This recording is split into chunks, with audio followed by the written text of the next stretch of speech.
오늘은 대림절 두 번째 주일입니다. 예수님은 우리 죄를 씻어주시고 우리를 구원하시기 위해서 친히 찾아오신 하나님이십니다. 우리를 찾아오신 예수님을 여러분 이 금년 대림절에 그리고 성탄절에 믿음으로 영접하셔서 구원을 받고 그리고 영생을 소유하는 믿음의 성도들이 되시기를 축원합니다.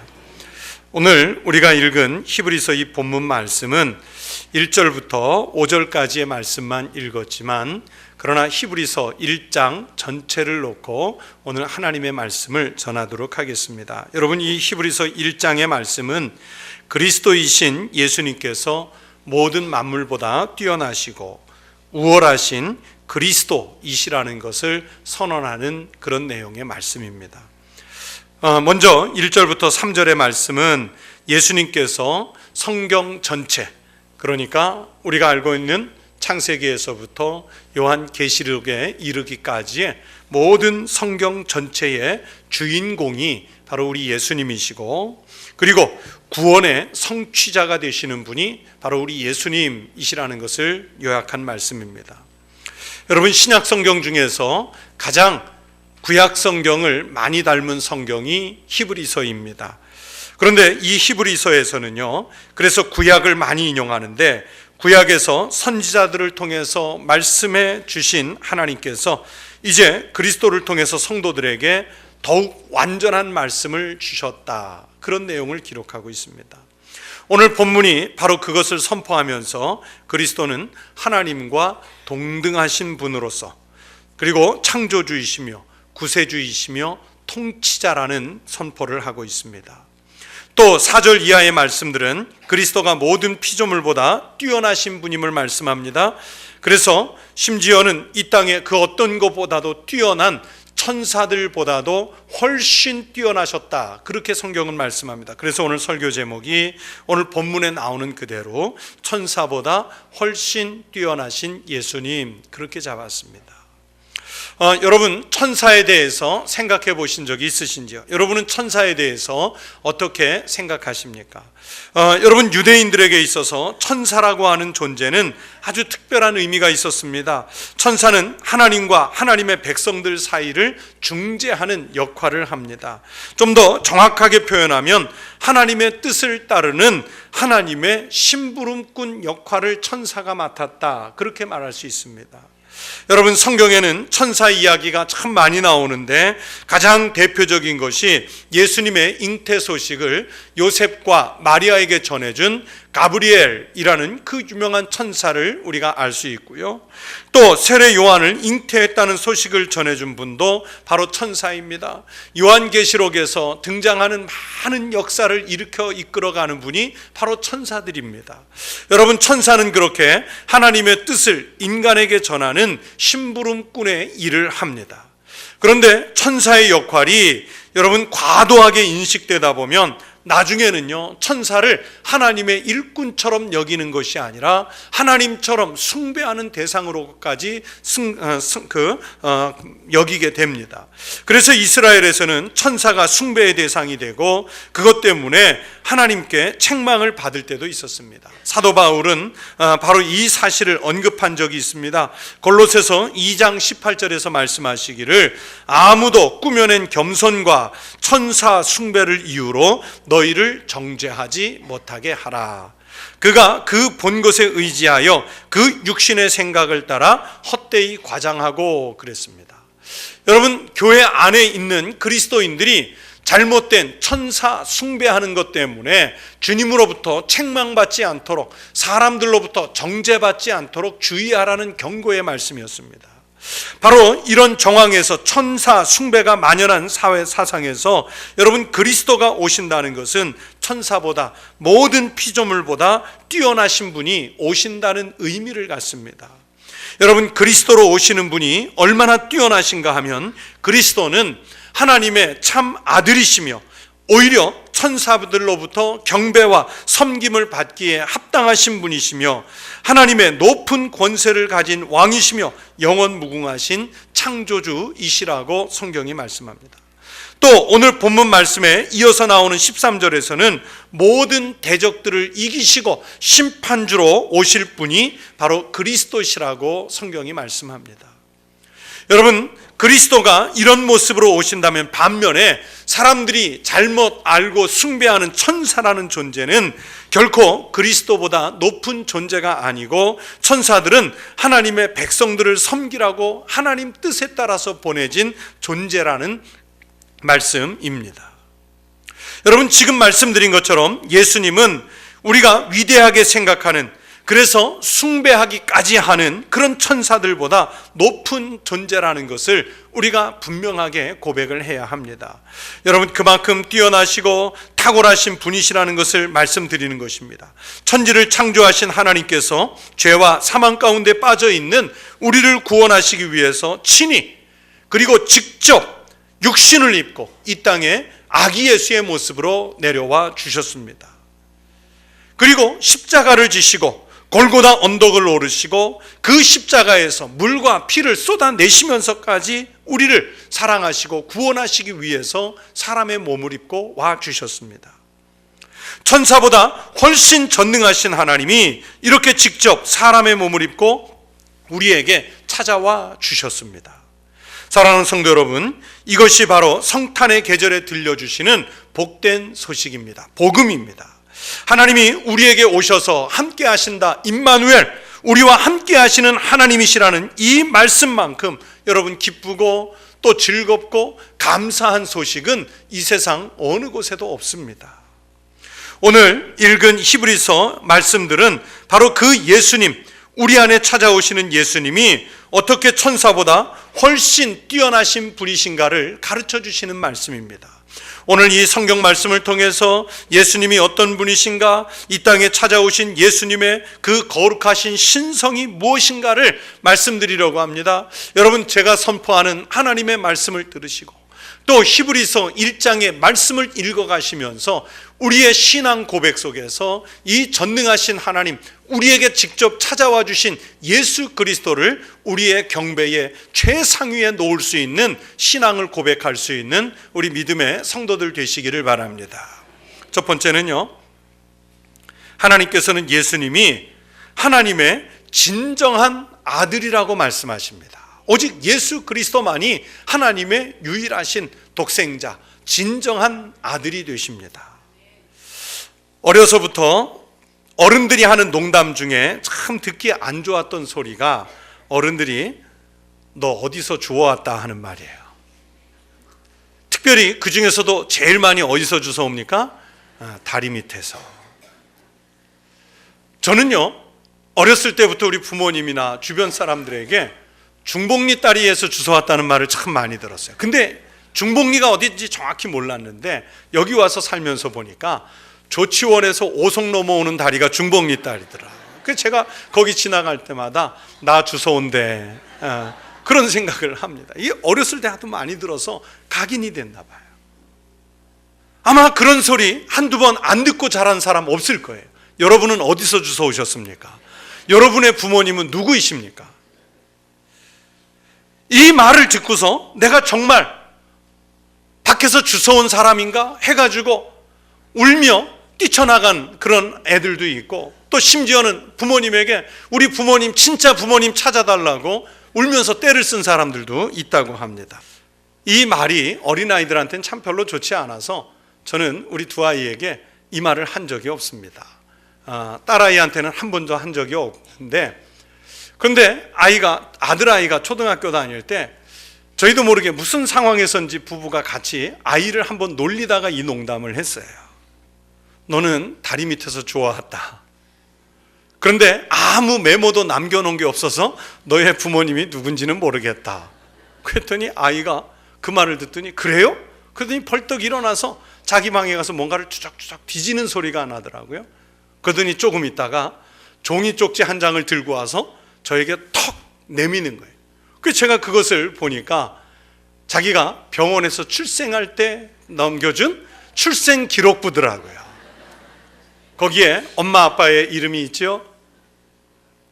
키가 몇 센치인지, 체중이 몇 킬로그램으로 났는지, 수술한 의사는 누구인지 다 나와 있더라고요. 이건 뭐예요? 하는 그 말을 저한테 하더라고요. 그래서 제가 거기에 그 말에 그 종이 쪽지 앞에서 졌다 그렇게 선언하고서 너는 내 아들이다 그랬습니다. 넌 내 아들이다. 그 기록에 꼼짝없이 당한 거예요. 여러분, 예수님은 하나님의 참 아들이신 줄로 믿습니다. 그래서 히브리서 기자는 이 사실을 증명하기 위해서 구약 성경에서 하나님께서 기록해 두신 두 대목의 말씀을 인용을 하고 있습니다. 그 첫 번째는 너는 내 아들이라 오늘 내가 너를 낳았도다 라고 말씀하신 시편 2편 7절의 말씀입니다. 여러분, 시편 2편의 말씀들은요, 시편의 시인이 다윗의 왕위를 계승할 자와 하나님과의 관계성의 그 친밀함을 노래한 것인데, 궁극적으로는 그리스도는 하나님의 아들이시며 만왕의 왕으로 이 땅에 오실 것이라는 것을 예언해 놓은 그런 노래입니다. 시편입니다. 또 두 번째로 인용한 말씀은 사무엘하 7장 14절의 말씀입니다. 나는 그에게 아버지가 되고 그는 내게 아들이 되리니. 여러분, 이 말씀 또한 메시아에 대한 예언의 말씀으로서 장차 다윗의 후손 중에서 메시아가 출현해서 하나님의 나라를 다스릴 것이라고 하는 기록된 예언의 말씀입니다. 성도 여러분, 우리 예수님만이 성경에 기록하신 대로 하나님의 참 아들이신 줄로 믿습니다. 어떤 기록으로도 바꿀 수 없는 확실한 변증이 바로 이 사실입니다. 이 확증의 말씀은 예수님이 요단강에서 세례 요한에게 세례를 받으실 때에 더욱 분명하게 하나님의 음성으로 들려왔습니다. 하늘로부터 소리가 있어 말씀하시되 이는 내 사랑하는 아들이요 내 기뻐하는 자라 하시니라. 예수님께서는 만유의 상속자로서 하나님의 아들이십니다. 예수님은 천사를 포함한 모든 피조물보다 경배를 받기에 합당하신 하나님의 아들이십니다. 여러분, 종이요 아무리 뛰어나도요, 심부름꾼이 심부름을 아무리 잘할 수 있을 만큼 뛰어나도 여러분 주인님의 아들만큼은 아니잖아요. 바로 예수님은 하나님의 아들이시기 때문에 어떤 능력이 있는 천사보다도 훨씬 뛰어나신 주님이신 줄로 믿습니다.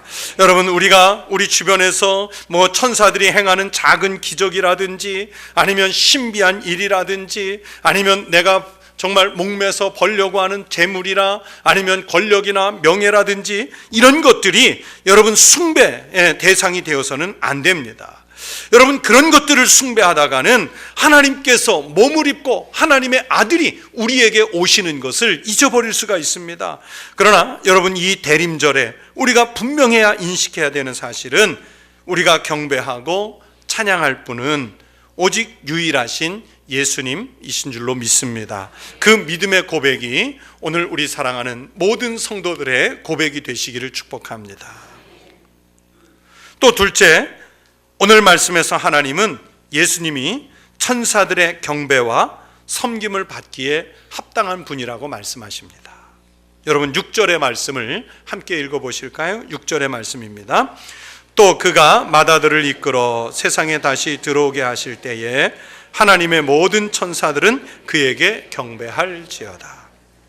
여러분, 이 말씀이 의미하는 것은 예수님은 모든 피조물들의 머리이시라는 뜻입니다.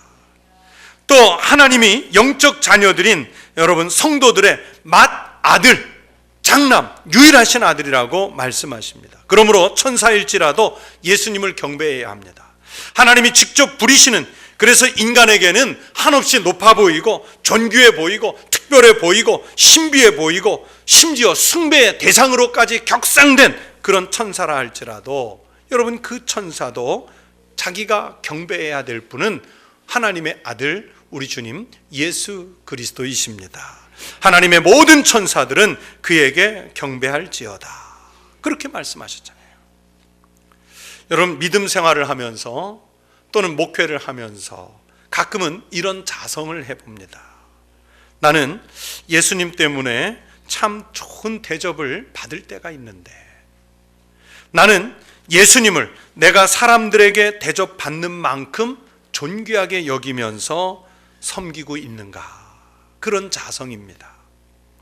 여러분, 우리는 나보다 높은 사람, 나보다 좀 힘이 있는 사람, 그런 사람을 만나면 월등한 사람들 앞에서는 한없이 낮아지고 겸손해지고 심지어는 비굴해지기까지 하는데 당장에 눈에 보이지 않는다고 그래서 예수님을 향해서는 겸손하지 않고 그분을 메시아에 걸맞는 그런 대상으로 여겨주지 못할 때가 너무 많습니다. 예수님은 끊임없이 우리에게 다가오셔서 우리 심령의 문을 두드려 주시면서 우리의 마음을 열어서 주님 영접해 드리고 우리와 함께해 주시기를 기다리는데 우리는 그저 문 빼꼼 조금 열어놓고 문틈으로 주님과 대화 조금 나누고 다시 주님을 떠나보내는, 그렇게 주님을 낮추는 그런 경우가 많이 있습니다. 우리가 정말 믿음이 있다면, 그래서 예수님을 모든 피조물 가운데 머리로 인정하고 하나님의 아들로 인정한다면 우리는 좀 더 겸손한 마음으로 주님을 영접하고 주님을 섬기고 주님을 경배해야 할 줄로 믿습니다. 우리가 진정으로 섬기고 찬양하고 경배할 분은 바로 예수님이십니다. 사랑하는 성도 여러분, 예수님은 여러분에게 어느 자리에 위치하고 있습니까? 여러분의 심령에서 어느 정도의 비중을 차지하고 계십니까? 여러분의 인생의 모든 삶의 순위를 정할 때 우리 주님이 차지하고 있는 순위는 어느 자리에 놓여져 있습니까? 여러분, 주님은 천사보다 뛰어나셔서 세상 만물 어떤 피조물보다도 뛰어나셔서 천사에게도 경배를 받으실 하나님이십니다. 겸손과 낮아짐으로 주님을 경배하며 살아가는 믿음의 성도들이 되시기를 바랍니다. 또 세 번째는, 하나님께서는 예수님이 높은 권세를 가지신 왕이시라고 말씀하십니다. 8절 말씀해 보시면 아들 곧 예수님을 말씀하죠. 이분이 규를 가지셨다 말씀하시는데, 여러분 규, 예전 성경으로는 홀이라고 되어 있을 거예요. 이 규나 홀은 왕의 상징물입니다. 또 9절에 보시면 하나님이 즐거움의 기름을 주께 부어 주를 동류들보다 뛰어나게 하셨도다 말씀하지요. 여러분, 예수님을 왕의 자리까지 높이셨다는 말씀입니다. 8절과 9절의 이 말씀은 시편 45편 6절 7절의 말씀을 인용한 말씀입니다. 히브리서 기자는 예수님이 천사에 비할 바가 아닌 하나님의 아들이시며 만왕의 왕이 되시는 분임을 증거하기 위해서 이 말씀들을 인용한 것이에요. 특별히 예수님에 대해서 하나님과 동등하게 하나님이라는 호칭을 썼고, 또 헬라어로 큐리오스라고 하는데 주라는 호칭을 사용한 것에 관심을 둬야 됩니다. 여러분, 이분이 바로 홀을 가지셨다는 것은 그리스도의 우주적인 통치를 말씀하는 것입니다. 그리스도가 다스리는 나라가 예수 그리스도가 오심으로 인해서 시작됐다는 것을 선포하신 거예요. 여러분, 왕으로 오신 분하고 어떻게 하면 올바른 관계를 맺을 수 있겠습니까? 여러분, 백성들은요, 왕의 통치에 순종을 해야 돼요. 왕의 통치에 순종하는 백성이 왕과 바른 관계를 맺는 길이죠. 그리스도 예수께서 말씀하시고 이끌어가는 길을 알아서 그 말씀하시고 통치하시는 길에 동참하는 것이 바로 하나님 나라 백성으로서의 도리입니다. 여러분, 분명한 사실은 하나님께서 어떤 말씀을 하시는지 우리가 다 이해하고 따라갈 수는 없어요.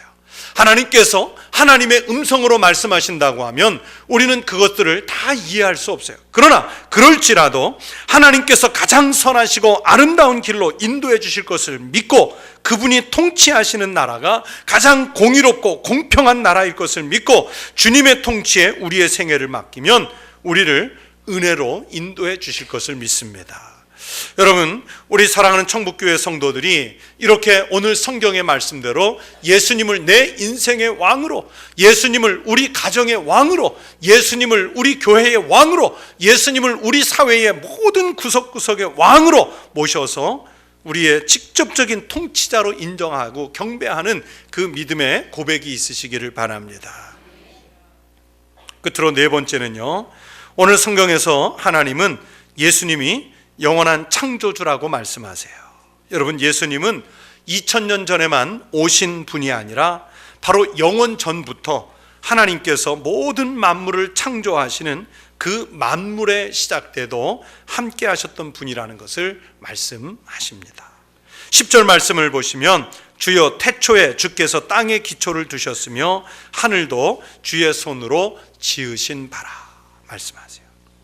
그리스도가 세상 창조하실 때 창조주로 동참하셨고요, 따라서 그분이 지금까지도 세상의 주인이시고 또 앞으로 오실 영원한 하나님 나라의 통치자이시라는 것을, 창조주이시라는 것을 말씀해 주시는 거예요. 여러분, 피조물들은요 한계가 있습니다. 특별히 우리 죄악에 물든 사람이 하는 일에는 더더욱 한계가 있습니다. 그래서 언젠가는 낡고 소멸되고 해체될 거예요. 그러나 하나님의 영원하심 같이 예수님은 영원하신 줄로 믿습니다. 11절에 보시면 그것들은 멸망할 것이나 오직 주는 영존할 것이요 그것들은 다 옷과 같이 낡아지리니 말씀하지 않습니까? 아담과 하와의 죄로 인해서 하나님의 저주 아래 놓인 이 세상은 점차 멸망해서 없어질 것입니다. 그리스도의 재림과 심판이 있을 마지막 날, 여호와의 날이 되었을 때 불신의 세상은 없어진다고 말씀합니다. 그리고 새 하늘과 새 땅이 바로 우리 주님의 손에 의해서 창조될 것이에요. 예수님은 영원히 존재하는 분이시기 때문에 지금의 이 세상을 다스리듯이 장차 새 하늘과 새 땅도 다스려 주실 것입니다. 그래 마지막 때에 우리가 알고 있고 지금 보고 있는 이 모든 피조물들은 변하겠지만은 주님은 영원하신 분이시라서 불변하신다고 오늘 성경 말씀 12절에서 말씀하고 있잖아요. 우리가 이 땅에 찾아오셔서 우리가 맞이하는 주님, 예수님이 여러분 창조주이시기 때문에 영원하신 분이십니다.